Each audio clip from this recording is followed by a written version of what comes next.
Psalm chapter 1. Awit chapter 1. Blessed is the man who does not walk in the counsel of the wicked, or stand in the way of sinners, or sit in the seat of mockers. But his delight is in the law of the Lord, and on his law he meditates day and night. He is like a tree planted by the streams of water, which yields its fruit in season, and whose leaf does not wither. Whatever he does prospers. Not so the wicked. They are like chaff that the wind blows away. Therefore, the wicked will not stand in the judgment, nor sinners in the assembly of the righteous. For the Lord watches over the way of the righteous, but the way of the wicked shall perish. And ito pong Psalm 1, Psalm chapter 1 ay isang magandang paalala po sa ating lahat. Kung ano ang ginagawa ng Diyos sa mga taong matutuwid sa kanyang harapan. So, pag-usapan po natin ito, the way of the righteous. Dito po sa Psalm chapter 1 verse 6, meron pong dalawang bagay o dalawang daan, okay? Two contrasting ways na pinag-uusapan po dyan. Okay? Yung pong the way of the wicked and the way of the righteous. Ito po, pwede po nating ihalin tulad, if you remember, in the book of Matthew na po, in the Gospels, yung sinabi po ni Jesus, meron ding dalawang daanan ng tao. Yung isa, maluwag, at yung isa, makipot. Ang sabi ni Jesus, di po ba? Yung maluwag, ang sabi po niya, ang daming dumadaan dyan, at ang daan na yan ay papunta saan? Sa kapahamakan, destruction, impyerno. Ngunit yung daan na makipot, saan papunta yan? Ang sabi ni Jesus, yan ay papunta sa buhay. Psalm chapter 1, umpisahan po natin. Meron po akong tatlong tanong na nais kong sagutin po natin ngayon pong hapon na to. And let us be encouraged no po sa sinasabi po sa atin ng Psalm chapter 1, sa kabila ng mga pinagdadaanan po natin ngayon na pandemya, sa kabila ng lockdown na naman, sa kabila ng maraming mga patuloy pa rin mga uncertainties sa ating pong mga buhay. Okay? First question, ito po. What is the way of the righteous? Blessed is the man who does not walk in the counsel of the wicked, or stand in the way of sinners, or sit in the seat of mockers. Tatlong bagay po ang sinabi dyan. Okay? Walk, stand, at saka po sit. Yung tao, okay, hindi naman yan ipinanganak na masama. Merong progression na nangyayari kung bakit napapasama ang tao. Ibig sabihin, no po, hindi ka matutulog ngayon at kinabukasan, masama ka na. O kaya, hindi ka matutulog ngayon at kinabukasan pagising mo, ay mabait ka na, no? Meron pong progression ang buhay. At dito po sa verse 1, no po, ay dinescribe ng mga awit kung ano ito pong bagay na to. Yung paglakad kasama ng mga masasama, okay? Yung pagtayo kasama ng mga masasama, at yung pag-upo kasama ng mga masasama. So ito pong progression na to ang nakakapag-lead sa tao upang siya ay maging masama. Yung kanyang association patuloy sa mga masasama. Okay? So, what is the way of the righteous? It is a constant and progressive decision of walking in the path of biblical truth. Ang dami pong fake news ngayon. Saan ka po hahanap ng katotohanan? You can always find the truth in the Bible, mga kapatid. Sa Biblia, wala pong kasinungalingan. Sa Biblia, wala pong mali. Amen? No po? Aside po ng Bible, all Scripture is God-breathed. Ang lahat ng kasulatan ay hiningahan ng Diyos. Therefore, alam niyo po, buhay ang salita ng Diyos. At ang salita po ng Diyos na nakasulat na binabasa po natin, dahil yan ay buhay, yan po ay pawang mga katotohanan. At yan po ang nagbibigay buhay sa atin. kung paano pong hiningahan ng Diyos si Adan para siya'y mabuhay, okay? At kung paano po hiningahan ng Panginoong Jesus ang mga alagad upang tanggapin nila ang banal na Espiritu, ganun din pong hininga ang ginawa ng Diyos sa kanyang mga salita. Okay? The Word of God is living and active, ang sabi po ng Bible.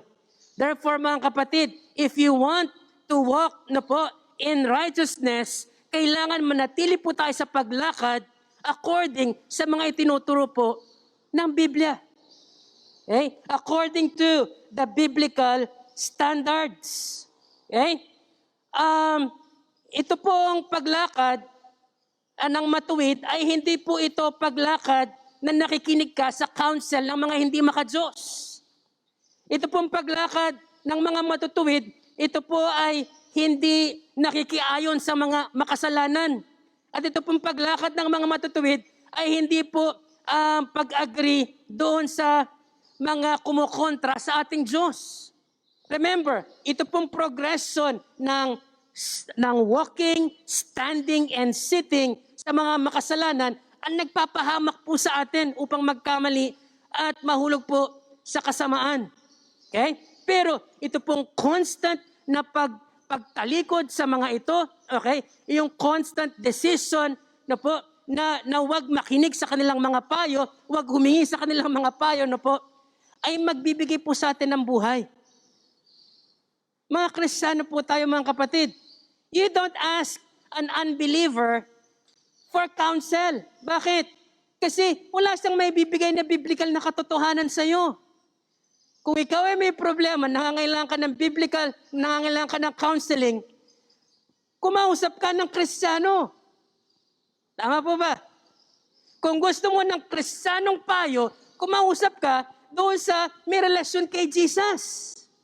Bakit? Dahil ituturo niya sa iyo, ang sasabihin niya sa iyo ay mga katotohanan na nanggagaling po sa Biblia. Nasa sa atin po ang banal na kasulatan para po tayo ay turuan, para po tayo i-rebuke, para po tayo i-correct, at para po tayo i-train sa pagiging matuwid.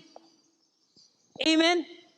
Na po, nandyan ang Bible. Kaya nga po we are encouraging everybody na po every day na atin pong i-meditate, basahin, i-meditate ang ating mga Bibles, ang salita po ng Diyos. Why? Because the Bible, okay, kamukha po na sabi ng 2 Timothy 3:16, all Scripture is God-breathed, okay, and is useful for teaching, rebuking, correcting, and training for righteousness. Hindi ka magiging matuwid kung hindi ka nagbabasa ng Bible. Hindi mo malalaman ang daan ng katuwiran kung hindi ka nagbabasa ng Bible, mga kapatid, kung hindi ka nagme-meditate ng Bible. At sa mga panahong pong ito na ang daming fake news, the only truth, okay, that you can rely on is found in the Bible. Marami po ang nagugulumihanan dahil sa nangyayari sa mundo. Medyo nakakainis lang dahil mas highlighted ito pong virus na to. Ano pong sabi ni Jesus sa kanyang mga alagad in the book of John? Ang sabi ni Jesus, di ba? Huwag kayong mabahala. Napagtagumpayan ko na ang mundo. You remember that promise ni Jesus? Nalala niyo po yun? Huwag kayong mabahala, huwag kayong magulumihanan, napagtagumpayan ko na ang mundo. Now, kasama ba dyan itong virus na to? Kasama ba dyan ang kamatayan? Kasama ba dyan ang kasalanan? Yes, everything kasama po doon. So bakit tayo mag-worry? Bakit natin i-highlight itong mga pangit na balitang ito when we can highlight itong mga pangako ng Diyos? Ang sabi ni Jesus, huwag kayong mabahala, huwag kayong magulumihanan, napagtagumpayan ko na ang mundo. Amen. And because Jesus has overcome, you will overcome too. You are an overcomer. Amen. Kaya nga po tinawag tayong conquerors eh. Hello. No mo? Ang sabi ng Biblia, higit pa tayo sa mananagumpay. We are more than conquerors. Why? Si Jesus ang nag-suffer Pero yung victory, tayo po ang nagtatamasa ngayon. Yung tagumpay ni Jesus, tayo po ang nag-e-enjoy ngayon. Amen? Di ba? There is power in the name of Jesus. Just invoke the name of Jesus. Ano sabi ng Biblia? Every knee shall bow at the name of Jesus. Mga kapatid, meron po tayong Biblia na dapat i-familiarize. Okay? Basahin, i-meditate, para po turuan tayo, i-rebuke tayo, i-correct tayo, at i-train tayo for righteousness. Also, mga kapatid, we have the Holy Spirit to remind us of the Scripture, to empower us in whatever situation we may have. May mga nag-worry, nabawasan ng kita, okay? Paano pa ako magbibigay? Paano pa ako mag-offering? Paano pa ako magta-tithe? Paano pa ako mag-pledge? Paano pa ako tutulong sa iba? Alam niyo po, laging katumbas ng pagbibigay ay ang pagpapala po ng Diyos. It is not a question if God will bless me, if I will give. If you have the right motive and if you have the right heart, no po, kapag nagbigay ka, siguradong babalik po sa'yo. Ngayon, kapag hindi ka nagbigay, walang babalik sa'yo. Bakit? Ang kondisyon yun magbigay ka at ikaw ay bibigyan. Anong ibibigay sa'yo kung hindi ka nagbigay? Hello, nakukuha niyo po ako? Kaya, tingnan niyo po kung tayo po ay mapagbasa ng ating mga Biblia, okay, sa mga panahon na may darating na mga pagsubok, andyan ang banal na Espiritu upang tayo po ipaalalahanan sa mga babasahin po natin. Bakit? Dahil sa mga panahon na nandyan pong pagsubok, may mga araw na hindi ka talaga makakapagbasa ng Bible, hindi mo mabubuksan yung Bible mo, kahit gusto mo, no po. Pero dahil doon sa sitwasyon, medyo malabong makapagbasa ka. At yung po mga panahon na yun, the Holy Spirit shall remind you of the words na mga naitanim sa iyong puso. At doon po papasok ang kalakasan ng Diyos. And then you will find strength to open your Bible and meditate once again sa salita po ng Diyos para ka lumakas muli at magkaroon ng kapangyarihang pagtagumpayan ang anumang pinagdadaanan mong pagsubok. There is the Holy Spirit, mga kapatid. And then also, alam niyo po, we have the fellowship of the brethren. Para po saan? To pray for us and counsel us in godly ways. Nandiyan po mga kapatiran, mga kapwa Kristiyano po natin, mga kasimbahay po natin, mga kasama natin sa Conquerors, nandiyan ang mga yan. Yung fellowship natin, buhay, para saan? Para po tayo ay magdalanginan, kung ikaw ay may problema, okay, sabihan mo kami, we will pray for you, at tayo po ay mag-counsel sa bawat isa kung kinakailangan ng counseling, okay, we will counsel you, and we will counsel you according to biblical truths, mga kapatid, according sa sinasabi po ng Bible. Kanina po, may nagpapag-pray po sa akin kanina umaga. Sabi po niya, Pastor, pray for me. Sabi po niya, nag-positive po yung aking swab test.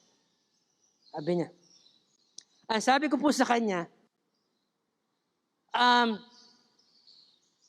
rejoice not because you have COVID-19. Sabi ko po sa kanya. Rather, sabi ko po, rejoice because today, no po, ay isang pagkakataon para ang Diyos ay gumawa ng himala sa buhay mo. Hello? You see, kapag alam mo yung Diyos mo at familiar ka sa mga salita ng Diyos at pangako ng Diyos, andyan pong piyabe-yabe mong anding baret na ng COVID na yan na lumubki ka. Ka pumitakutan. Bakit? Alam mo yung pangako ng Diyos Hello? Blessed is the man, ang sabi ng Diyos. Pinagpala yung taong yan na hindi sumasang-ayon sa landas ng mga masasama o kaya sa ginagawa ng mga walang Diyos sa katawan. Pinagpalang mga yan. Tanong, ikaw ba ay anak ng Diyos? Hello? Ikaw ba ay anak ng Diyos? Oh, hindi po tayo dapat mangamba. Hindi po tayo dapat matakot. Hello? Hindi ka nga dapat mag-isip na, ay patatin na akong COVID. Alam niyo po, just claim the promises of God. Amen? Ang susi po dito, the key is to have a constant and progressive decision to not walk, stand, and sit with the ungodly. Pangalawang tanong, how do you walk in the way of the righteous? Verse 2 says, but his delight is in the law of the Lord. And on his law, he meditates day and night. Ang kanyang hinahanap-hanap, okay, ay yung salita ng Diyos. Sino po ito mga to? Ito yung mga matutuwid. Ito ang daan ng matutuwid.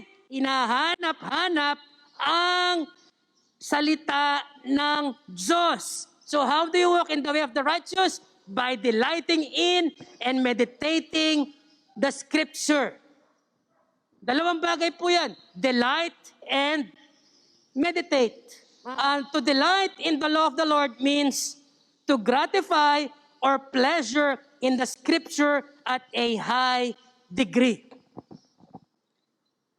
Ibig sabihin po niyan, aking isa-satisfy yung aking sarili sa salita po ng Diyos. Alam niyo po, potang mamita kang estopadong pata. Ayan. Estopadong bibi. Paano mong isa-satisfy yung craving mong yan? Pupunta ka sa restaurant, okay, pupunta ka sa tindahan, maghahanap ka ng ganyan. At hanggat hindi mo nakakain yan, hindi ka titigil, hindi ka masasatisfy. Although, halimbawa, walang order na ganyan, kumain ka ng ibang luto, nabusog ka, pero hindi pa rin nasatisfy yung craving mo. Hanapin mo pa rin yung estopado pong yan, hanggang makain mo yan, doon ka pa lang sasabihin mong, busog na talaga ako. Okay?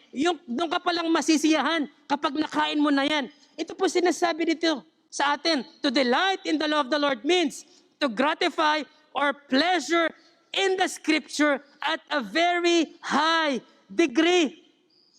Wala nang ibang makakapag-satisfy sa'yo. Wala nang ibang makakapagpasaya sa'yo kung hindi ang salita ng Diyos. Wala nang ibang makakapagbigay ng katahimikan, ng kapayapaan sa'yo, okay, ng kasiguraduhan sa'yo kung hindi ang salita ng Diyos. Nakukuha po ninyo mga kapatid. Okay? That is why ang sinasay po sa atin ng Bible, okay, kailangan hanapin natin ang salita ng Diyos. Delight in the law of the Lord. Okay? Hanapin natin ito. Huwag nating ipagwalang bahala. Bakit? Dito nakasalalay ang ating buhay at kalakasan sa araw-araw bilang mga Kristiyano, mga kapatid. If the Bible doesn't gratify us, then sin is. Dalawang bagay lang yan. It's either the Bible or kasalanan ang nakapagpasaya sa'yo. For when you are craving for the Word of God, you shall be satisfied with the Lord's presence. Kapag hinahanap-hanap mo lagi ang salita ng Diyos, okay, hindi lang salita ang masusumpong mararanasan mo, ang presensya mismo ng Diyos ang magpupuno sa'yo. Now, with regards to yung pong meditate or meditating the Bible, kunin po natin dun sa kaisipan noong nagsulat. Okay?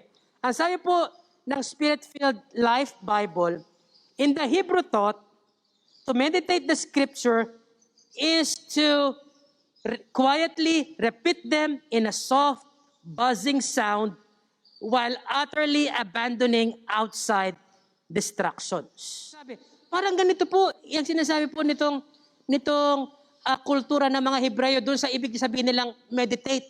Paulit-ulit na sinasabi. Okay, alam mo, when it was written, no po, blessed is the man who does not walk in the counsel of the wicked, or stand in the way of sinners, or sit in the seat of mockers. Ang ibig sabihin po niya parang ganito, inuulit-ulit mo yan. Blessed is the man who does not walk in the counsel of the wicked, or stand in the way of sinners, or sit in the seat of mockers. Blessed is the man who does not walk in the counsel of the wicked, or stand in the way of sinners, or sit in the seat of mockers.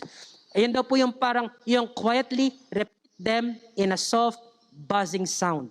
Hanggang kahit na maingay na yung kapaligiran mo, concentrated ka na dun sa binabasa mo, dun sa pinag-aaralan mo.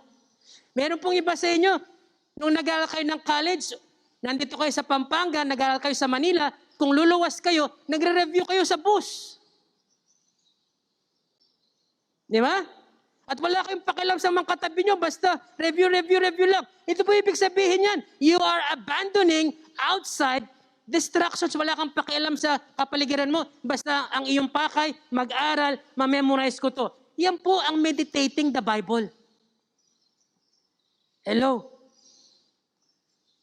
Iiwanan mo yung mundong nakapaligid sa'yo and you will begin to concentrate sa sinasabi ng ating Diyos sa'yo doon sa binabasa mo. Amen? Sabi niya, blessed is the man who does not walk in the counsel of the wicked, or stand in the way of sinners, or sit in the seat of mockers.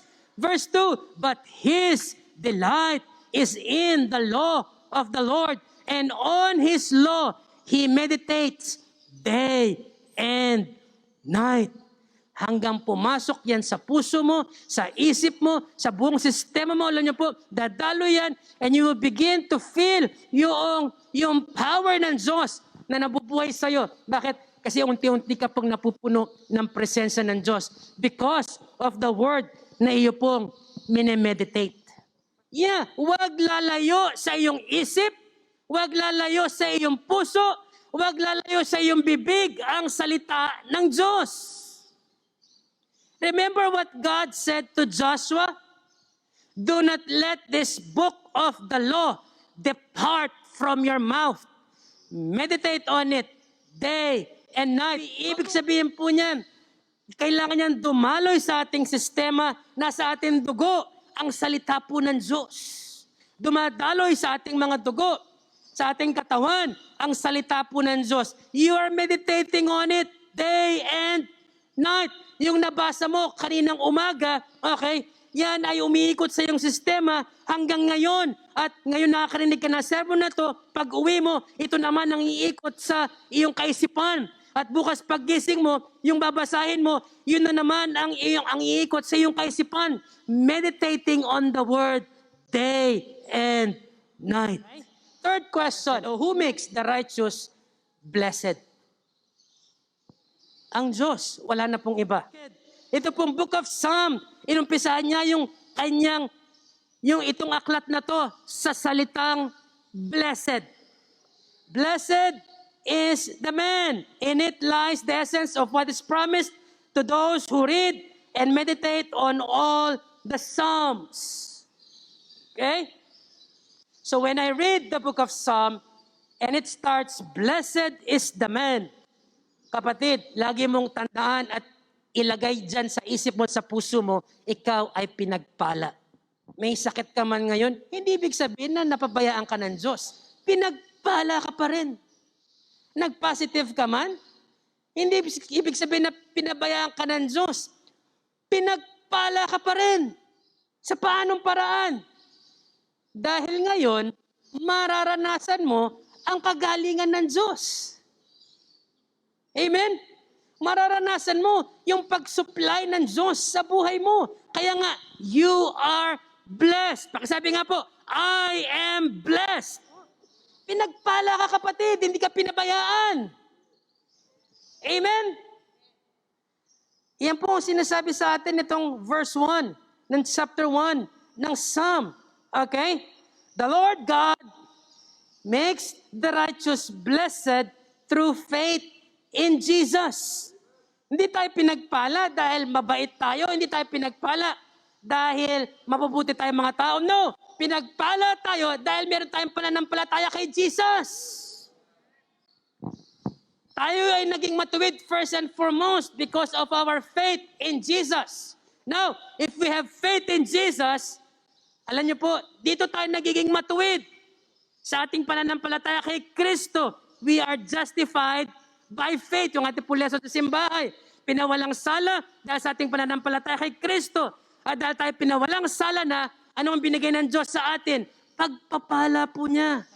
Blessed means a plurality of happiness or many blessings. Napakaraming pagpapala. Yan po ibig sabihin ng blessed. So, kapag sinabing pinagpala ka ng Bible, hindi lang isang pagpapala po yan. Kung hindi, marami, limpak-limpak, okay? Talagang daan-daan, libu-libu mga pagpapala ng Diyos para sa kanyang mga pinabanal at patuloy na binabanal. Hindi masukat, hindi mabilang. Okay? A plurality of happiness or many blessings. Ang isang ibig sabihin po nung blessed ay happy. Kaya ang pinagpala, laging masaya. Ang Diyos, inilalagay po tayo lagi, tayong mga matutuwid sa kanyang harapan dahil sa ating Panginoong Yesus. Inilalagay po tayo lagi sa mga sitwasyon na kung saan makakahanap tayo ng kagalakan sa ating Diyos. Why?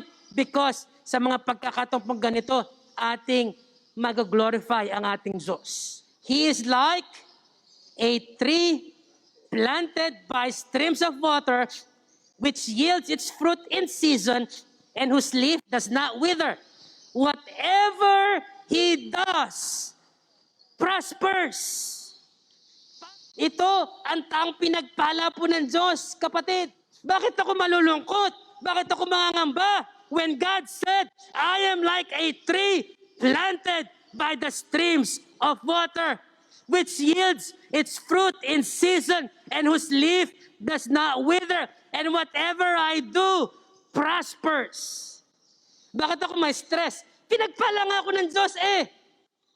Bakit ako matatakot? Pinagpala nga ako ng Diyos. Nakukuha po ninyo ako? Grabe itong pangakong ito. Okay? From this book, mga kapatid. Tingnan niyo po ha. Sabi dyan, He is like a tree planted by streams of water. Hindi niya po sinabi na yung blessed man will be like a tree planted. Ibig sabihin po niyan, the moment that you put your faith in Christ, the moment na ikaw ay sumampalataya kay Kristo, ano po, that is the moment na ikaw ay pinagpala na ng ating Diyos. Hello? Automatic po yan mga kapatid. Lahat ng sumasampalataya kay Jesus, ang sabi ng Bible, you are like a tree planted by streams of water. Blessed ka na ngayon, pinagpala ka na ngayon. Hindi bukas pa lang, ngayon pa lamang, pinagpala ka na. Ngayon pa lamang, punong-puno ka na ng blessings. Ngayon pa lamang, alam niyo po, mararanasan mo na itong multiple blessings ng ating Diyos. Hindi bukas, hindi sa susunod na linggo, today. Sa gitna na naman, ito pong lockdown sa ating bansa ngayon, marami na naman na nagreklamo, kulang ang budget. Wala na naman trabaho, paano na naman ang buhay? Kung ikaw ay matuwid sa harapan ng Diyos dahil sa iyong faith kay Jesus, ang pangako ng Diyos sa mga matutuwid, hindi matutuyot ang budget. Amen? Bakit? Sabi niya, He is like a tree planted by streams of water, which yields its fruit in season, and whose leaf does not wither. Hindi matutuyo yung mga dahon ng punong nakatanim sa tabi ng tubigan. At ikaw yun, mga kapatid. Pakisabi nga po, ako yun. Ikaw yun. You are that man. You are that person planted by streams of water. You will yield your fruit in season and your leaf will not wither. Yung dahon mo, hindi matutuyot. Ibig sabihin, yung resources mo, hindi pagkukulangin ng Diyos. Amen. Yung budget mo, hindi pagkukulangin ng Diyos. Hello? Yung kalakasan mo, hindi pagkukulangin ng Diyos. Bakit? Pinagpala ka na kasi. Amen? At ito pong blessing na to, alam nyo, hindi siya panapanahon. Ang blessing ng Lord sa mga matutuwid na sumasampalataya sa Panginoong Jesus, ang sabi po dyan, they are always in season. Lagi po yung itinakda na ng Diyos. Kumbaga, alam nyo po, sa nagbebenta at namimili, tapat na. Laging may paghuhugutan kung merong pangailangan dahil ikaw ay pinagpala. Hindi nga po ito panapanahon na blessing, kung hindi talagang blessing upon blessing upon blessing upon blessing. Mga blessing na sunod-sunod na darating sa buhay mo. Bakit? Kasi ikaw ay pinangakuan ng Diyos. Blessed is the man who does not walk in the counsel of the wicked, nor stand in the way of sinners, nor sit in the seat of mockers. At kapag ang salita ng Diyos ang hinahanap-hanap mo lagi, ito pong pangako ng Diyos sa iyo. Hindi ka matutuyot, hindi ka pagkukulangin, hindi ka mababalisa, hindi ka mga kapatid. Amen? Dahil ibubuhos ng Diyos ang kanyang talagang mga in-store, inihanda para po sa iyo. Para yan ay iyong tanggapin. Ang kailangan lang po, manatiling merong faith sa ating Diyos. Amen? Ito pong plurality of blessings, it also include, no po, yung kahit may COVID, bakunado ka man o hindi. Ano pong gagawin ng Diyos? Promise ng Diyos sa verse 6 ay ito po, the Lord watches over the way of the righteous. Ang Diyos, binabantayan niya, tinitingnan niya lagi yung dinadaanan ng mga matutuwid niya. Kaya bakunado ka man o hindi, alam niyo po, bantay sarado ka ng Diyos. Ang buhay mo na kay Kristo, wala sa bakuna. Actually, amen? Ang kaligtasan natin na kay Kristo, wala po sa bakuna. Kaya whether you are vaccinated or not, mga kapatid, remember Psalm 1:6, the Lord watches over you. Amen?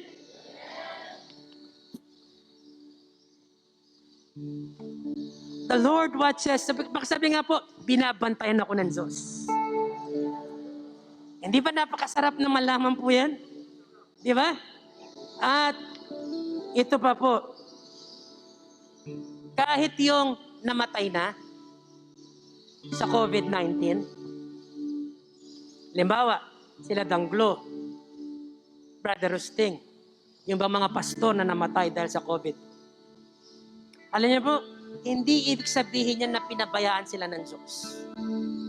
Hindi ibig sabihin na sila ay namatay, nagtagumpay ang COVID-19 sa kanila. Mali.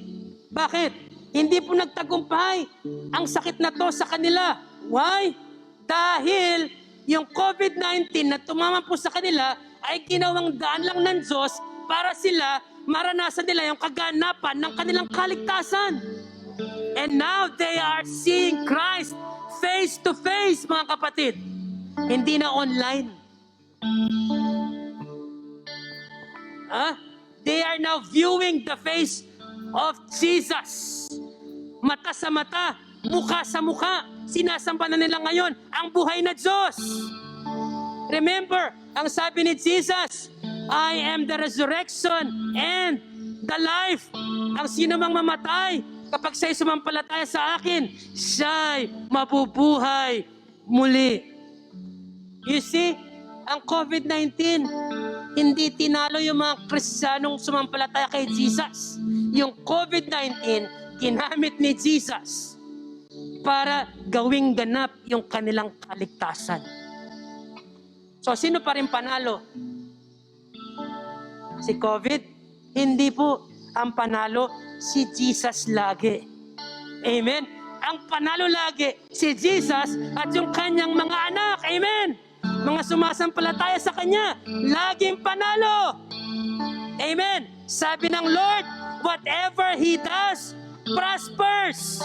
If I live, I will prosper. If I die, I am still prosperous dahil makikita ko ang Panginoon face to face. Lord, alam niyo po, ang COVID, ang pandemyang ito, talo at walang panama. Okay? Kahit may iba-ibang mga variant pa, kahit may Delta, at sabi nila, meron pang Lambda, o ano pang mga variant po yan. Okay? Pero alam niyo po, kahit mag-super saiyan pa yan, wala yang panama kay Jesus. Amen? Kahit mag-super saiyan pa yung COVID na yan, at sabihin niya, Kamehameha, hindi pa rin niya mananalo kay Jesus. Kaya nga sabi ni Jesus, huwag kayong mabahala, pinagtagumpayan ko na ang mundo. Mga kapatid, pinagpala po tayo. Amen? In conclusion, o sa ating pong pagtatapos, let me read to you Psalm 23, verse 6. Surely goodness and mercy shall follow me all the days of my life, and I will dwell in the house of the Lord forever.